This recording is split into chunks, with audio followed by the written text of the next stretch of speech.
Welcome to the deep dive.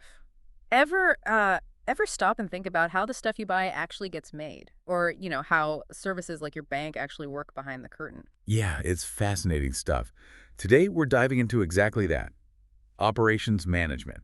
Basically, how businesses take all sorts of inputs and transform them into the outputs we see and use. We're going to look under the hood, so to speak. Exactly. And we've got some great sources to help us do that. We'll be exploring excerpts about the principles, but also looking at two specific examples. Yakult Australia. The little probiotic drink people. That's the one. A classic manufacturing business. Er, And then for contrast, the Commonwealth Bank of Australia, a huge service provider. Okay, so the mission for you listening in is to really get a solid handle on what operations management means, but, without getting bogged down in jargon. And to see how these ideas actually play out in companies you probably know. You might have a few aha moments when we unpack how these familiar things work. Definitely. Should be interesting. So, where should we start? Yakult. Let's kick off with Yakult. It's a perfect example of manufacturing. Now, most people know the drink, but the parent company, Yakult Hansha, actually does more pharmaceuticals, skincare, other foods. So interesting. Didn't know that. Yeah, but focusing on Australia, they're based down in Dandenong, Victoria, got about maybe 150 employees. Okay. CEO is Mr. Kenji Ono, and their revenue, roughly US $29.33 million, mostly from that flagship fermented milk drink. Right.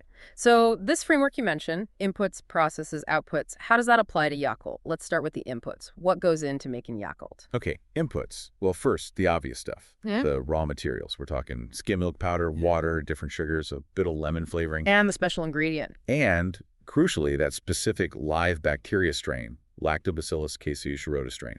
That's key. Okay, so the ingredients. What else counts as an input? Well, you need the machinery, right? Yeah. The tanks, the filling lines, all that equipment. Then there are the employees, the people actually Yeah. running the machines, doing quality checks, managing the whole thing. Except. And don't forget information. That's a vital input, too. Things like how much to produce, when to produce it, quality standards they need to meet, all that planning info. Got it. So ingredients, machines, people, and the plan. That's the inputs bucket. Now, the processes, how do they actually, make it? What happens inside the factory? Right. This is the transformation stage. This Yeah. is where the value gets added. It starts by combining those ingredients, milk powder, water, sugars, in these big sterilized vats. Sterilized, important for food safety, I guess. Absolutely. Then they heat the mixture. After that comes the really critical part, the fermentation. They add the bacteria culture and let it ferment under controlled conditions And they're checking it all the time. constantly. Yeah. Quality testing during fermentation is huge. They need to make sure the bacteria are thriving and the taste profile is right. Once that's done, the fermented liquid goes to packaging. And the bottles. You mentioned something interesting about those. Yeah, this is pretty cool. Those unique little plastic bottles, they actually make them right there, on site. Really? They don't buy them in? Nope, they mold them themselves. Yeah. Which, probably gives them tighter control over the quality and maybe helps with scheduling and efficiency. Huh. Clever. Okay, so bottles made, filled with the liquid. Then what? Then they get capped automatically, bundled into those packs of 5 or 10 we see in stores, and moved into refrigerated storage, ready for distribution. And throughout this whole process, they're using tech. Oh, absolutely. Lots of technology for automation, monitoring conditions, plus strict quality strategies at every step, and systems for managing materials and minimizing waste, trying to be as efficient as possible. Okay, so that whole chain of dominance is the process, which leads us finally to the outputs. For Yakult, that seems pretty straightforward. It is. The output is the finished product. Those chilled packs of original Yakult or Yakult Light delivered to supermarkets and other retailers. A tangible good. You can pick it up, drink it. A physical thing. Got it. Okay, so that's manufacturing in action. Now, let's switch gears completely. Commonwealth Bank, CBA, a service business. All right, and a massive one. We're talking around 48,900 employees. Head office in Sydney. 2021 figures showed revenue around $17.46 billion, net profit $8.65 billion. Huge scale. And they offer tons of different things, right? Not just one product like Yakult. Exactly. Retail banking, business banking, institutional stuff, funds management, superannuation, insurance, investments, broking, the whole financial services spectrum, pretty much. So how does our inputs, processes, outputs model work here? It feels... different, less physical. It is fundamentally different, especially the inputs and outputs. Think about CBA's inputs. Yes, they have physical resources, buildings, desks, computers, networks. Those are inputs. Okay. And they have their staff, obviously crucial, especially those interacting with customers. They use some basic supplies like paper, pens. But the key input, arguably, is information. Information, how so? Well, think about applying for a loan or getting financial advice. What do you provide? Your personal details, your financial situation, your goals. That information is the primary raw material the bank works with. Ah, okay, I see. So instead of milk powder, it's my financial data. In a way, yes. That data, combined with the expertise of their staff and their systems, forms the core input. Right. So if that's the input, what does the processing look like at a bank? No VATs or bottling lines here.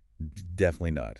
The processing involves the bank's employees taking that customer information, understanding the customer's needs. Maybe they need a mortgage, maybe investment advice, maybe just a transaction account. So talking to people, analyzing data. Exactly.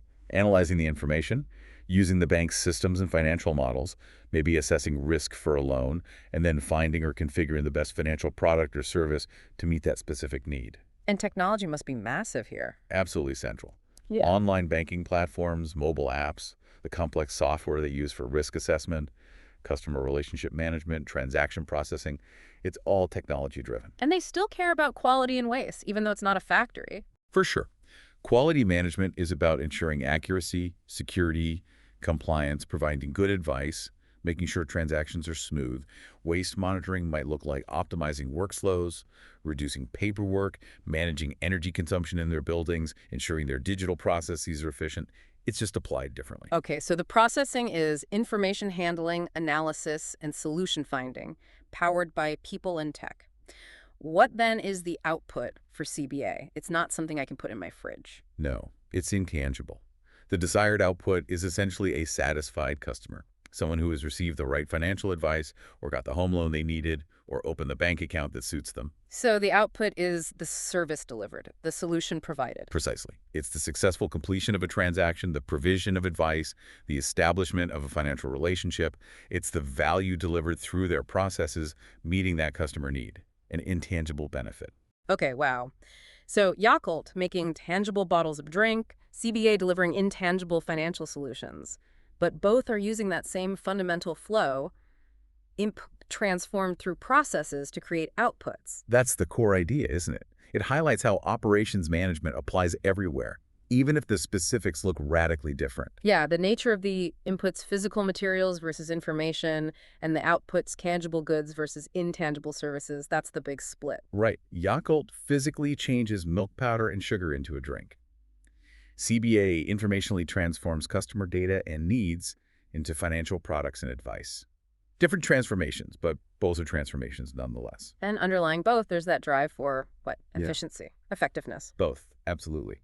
Yakult wants to make its drink consistently, safely, and cost-effectively. CBA wants to provide its services accurately, securely, efficiently, and in a way that genuinely helps the customer. It's about doing things well. And like we said at the start, ultimately meeting stakeholder needs. Customers wanting the drink, customers needing banking services. Exactly.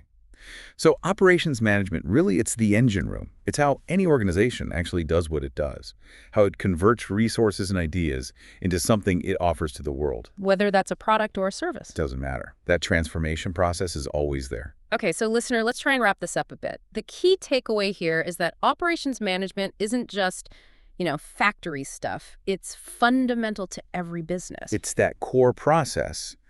Inputs, processes, outputs. Yeah. Taking stuff, Yeah. doing something to it, creating something else. And we've seen the big difference between manufacturing, like Yakult with its physical products. And services, like CBA, delivering intangible value, often based on information and interaction. But the underlying logic, the need for efficiency, for quality, for managing resources, that's universal. Every business has an operations system, whether they explicitly call it that or not. It's how they function. Right. So here's a final thought for you to chew on. Now that you have this kind of inputs, processes, outputs lens, think about something else you use or rely on daily. Yeah, maybe your favorite coffee shop, or the company that delivers your packages, or even the local council providing services. What are the inputs they need? Think broadly: materials, information, people, equipment. What are the key steps, the processes they go through to deliver that coffee, that package, that service? And what's the intended output? Is it tangible, intangible? What benefit are you actually receiving? Just trying to map that out, even roughly, for something familiar, Hmm. it can really make you see the business behind the product or service in a whole new way. Yeah, it sort of pulls back the curtain on how much goes into the things we often take for granted, doesn't it? It really does. It shows you the complexity and the constant effort involved in making things work efficiently and effectively.